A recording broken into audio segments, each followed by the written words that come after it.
On a spiritual level, we outgrow each other. And that doesn't mean that the person is bad or that you are bad. Sometimes it just means that your vibration is no longer matching, right? The vibe is no longer vibing, and the universe has a beautiful way of just letting things naturally fall apart.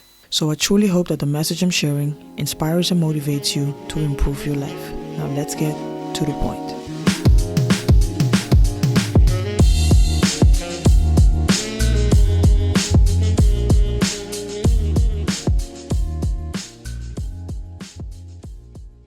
Welcome back to another episode of ToDaPoint podcast, and if you're new to the channel, welcome, or as they say in France, bienvenue. I want to talk today about 5 signs that it's time to leave a certain situation you're in.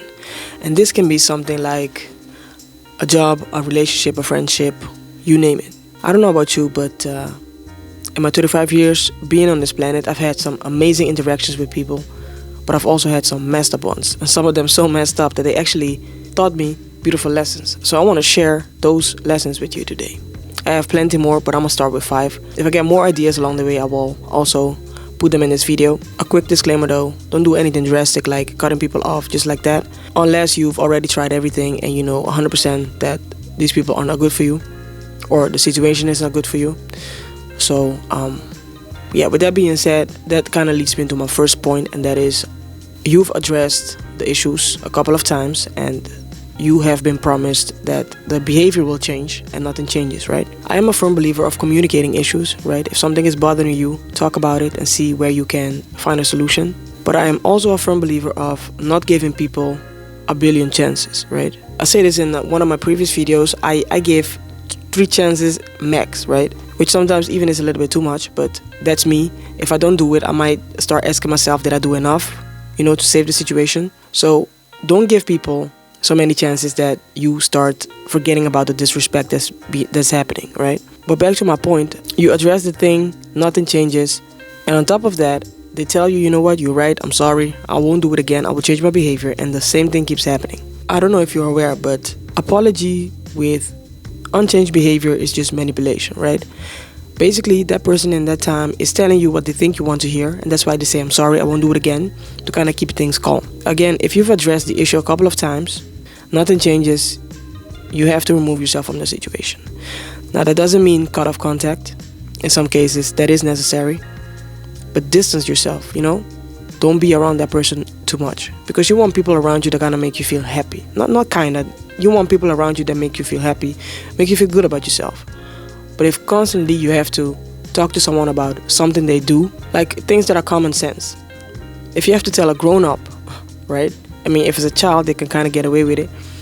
A grown-up, a couple of times that what they're doing is not right, something is hurting you, bothering you, and they still do it and tell you they're sorry, they won't do it again, they keep doing it, it's a no-go. I've had a friend once, she was doing certain things that were really bothering me, like making appointments and not showing up or not showing up on time. Sometimes disappearing, not even telling me that she was not gonna be able to make it. Stuff like that. I could have lived with it in my teens, but at a certain point I got in my 20s and she got in her 20s and nothing was changing. At one point I just had to cut her off, and it's been like I think 6 years now, because I do believe that if that was a real friend, she wouldn't have treated me that way. And on top of that, just telling me that she was going to change her behavior and she doesn't. So no, I'm happy that I cut her off. It's fine the way it is. We're not enemies, but she's not a friend either anymore. Anyway, alright, moving on to point number 2, and that is that you are giving more than the other person.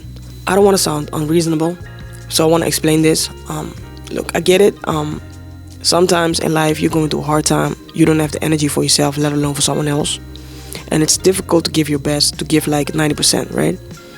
But that's not the issue I'm talking about. I'm talking about if years on end, weeks on end, if you find yourself giving 60-40, 70-30, 80-20, 90-10, something is not in balance, right? Again, address the issue. And if nothing changes, you have to start thinking about whether or not this is something that's good for you. My point here is if the balance is way off, something has to change. And my therapist told me once that you kind of have a couple of options when it comes to a situation you're not happy about. You can accept it, change it, or leave it, right?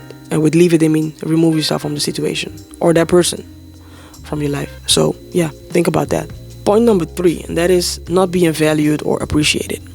Unfortunately, something that I've experienced, and I'm pretty sure the majority of us, when you're not being valued, when you're treated like an option, or people don't respect you, and you haven't done anything to kind of deserve that treatment. Not that you ever deserve it, but you get the point, I hope.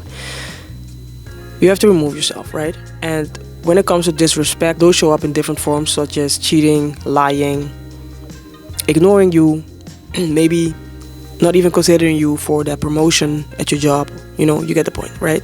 When you're not being valued, you have to remove yourself, because otherwise you will end up in this dynamic of trying to prove yourself to someone else, right? And you don't ever want to do that, because when you do that, you already automatically lose the respect. And on top of that, it makes you feel bad about yourself. That means you're also losing respect from yourself, right? So if you're not being valued, appreciated, go somewhere else where you are celebrated and not tolerated. We are with like 6-7 billion people on this planet, right? So if you're not being appreciated over there, find another tribe. It's not easy, especially if you're getting older, but it is possible. Point number 4 is someone who is lying all the time. If you value honesty, if that's one of your core values, this is a no-go, right? Personally, I want to be able to trust you. I want to be able to know that you got my back, right? If someone is showing you the total opposite of what you want, it's time to leave that situation. In the beginning of the video, I said that, you should address the issue. But to be honest, when it comes to lying, I don't address any issues, because those people cannot be trusted, right? I mean, you can address the issue, but if you're already doubting whether or not what that person is saying, if that's true, there's no point in arguing and addressing the issue. So if you find out people are lying to you on a regular basis, white lies, something different. But lie about big stuff, important stuff, they gotta go. Better yet, you should remove yourself from the situation. I'd rather have an ugly truth than a beautiful lie, right?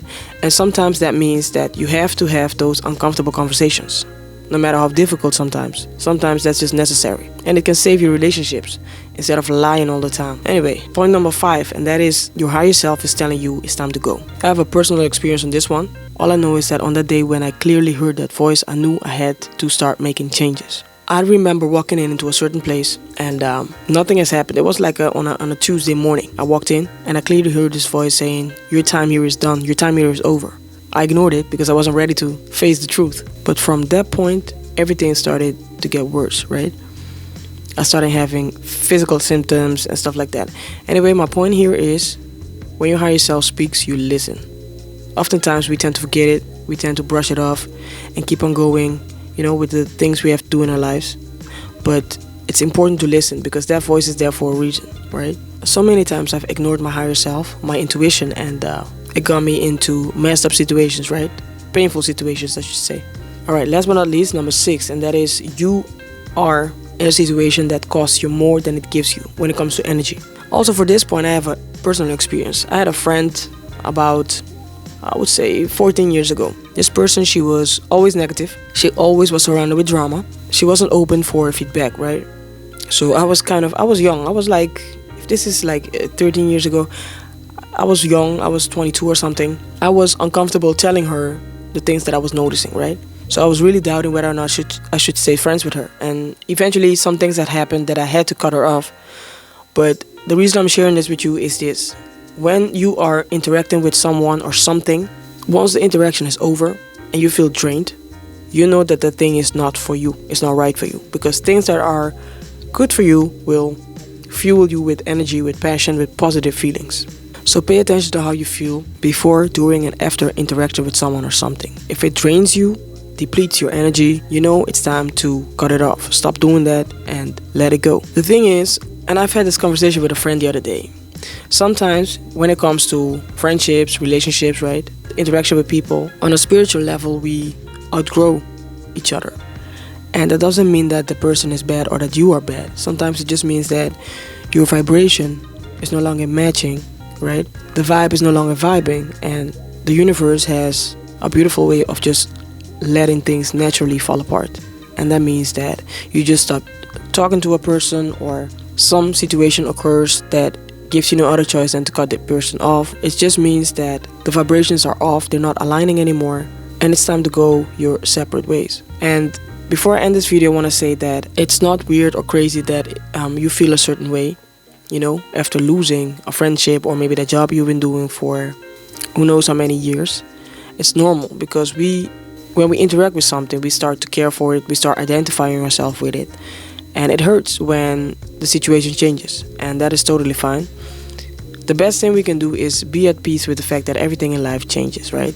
Luckily, nothing stays the same. Sometimes it can feel uncomfortable and scary because you don't know what's coming next. But see it this way, right? If everything stays the same, that means you're not growing, you're not evolving, and you're not becoming a better version. And if you stand still, which is one of the worst things basically, not always, because sometimes you need to stand still and see where you are, right? But if you don't grow, if you don't evolve, you're going to be left behind. And I'd rather be growing and losing people than standing still and losing people. So we need to make peace with the fact that it's okay to lose people, it's okay to close certain chapters of life and be ready for a new chapter. And embrace everything that comes with it, the fear, the anxiety, uncertainties, and have faith, trust, and believe that the universe always has our best interest in mind. Anyway, y'all, that was the video for today. If this resonated with you in any way, please like the video, share, subscribe, leave a comment in the comment section, and share with me some of the things that are signs for you to leave a certain situation you're in. Alright, thank you for watching, and I'll see you in the next one.